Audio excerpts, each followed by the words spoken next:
INFJs are warm and considerate individuals who exude a gentle idealism that is frequently inspiring to others. While INFJs typically have lofty-minded and ingenious ideas about how things should be, they nevertheless tend to prefer working with individuals on a one-on-one setting as opposed to rallying crowds or groups.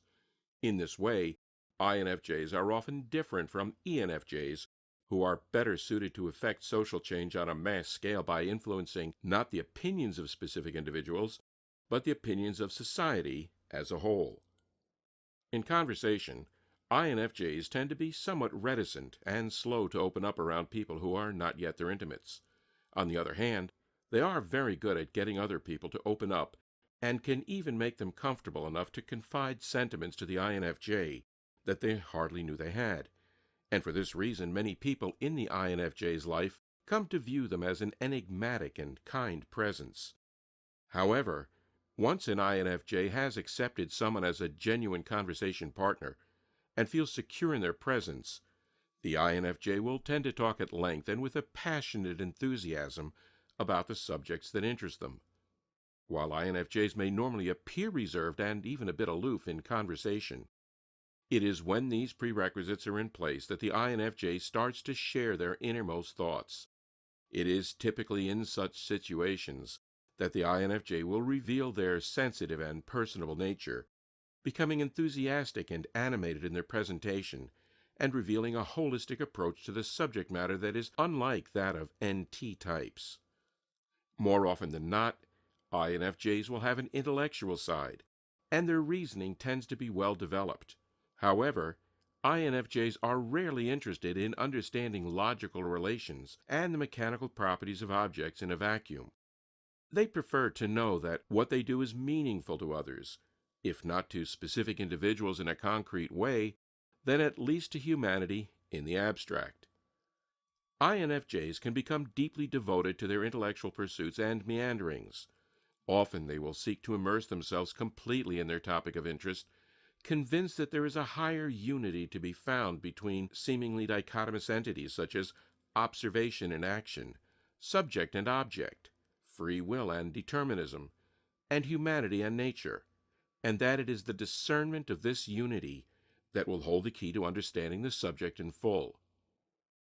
As a consequence of this disposition, INFJs can often become philosophers or ethical or spiritual leaders, where they are concerned with a higher vision for themselves and others and the growth of individuals according to the principles and value systems that the INFJ holds dear.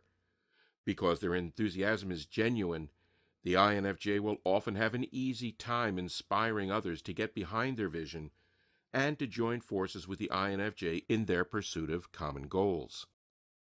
However, in spite of the fact that INFJs will often have their own ideas about how things should be, they nevertheless also feel called upon to empathize with the feelings of others and to accommodate them in the interest of furthering interpersonal harmony. Oftentimes, the INFJ will feel torn and pulled in opposing directions because of this inner conflict. On the one hand, they genuinely want to help others, to understand them and make them grow.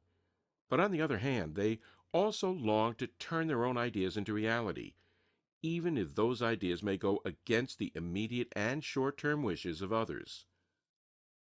Because of their inclination to accommodate others, INFJs can sometimes be overwhelmed by their social obligations or by coming face to face with the needs of others. INFJs are contemplative introverts.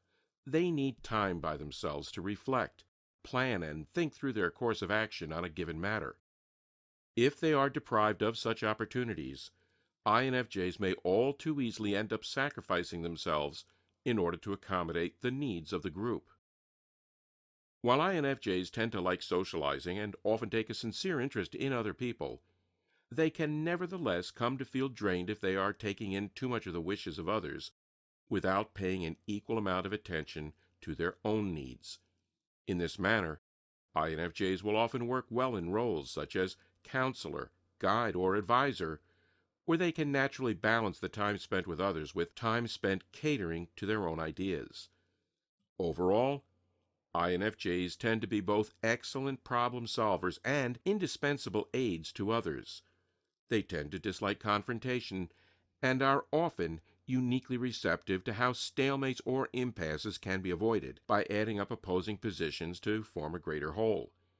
They take a sincere interest in others and are good at speaking to them in such a way as to bring out the best in them and help them see the things that connect us all, not just to one another, but ultimately to the world.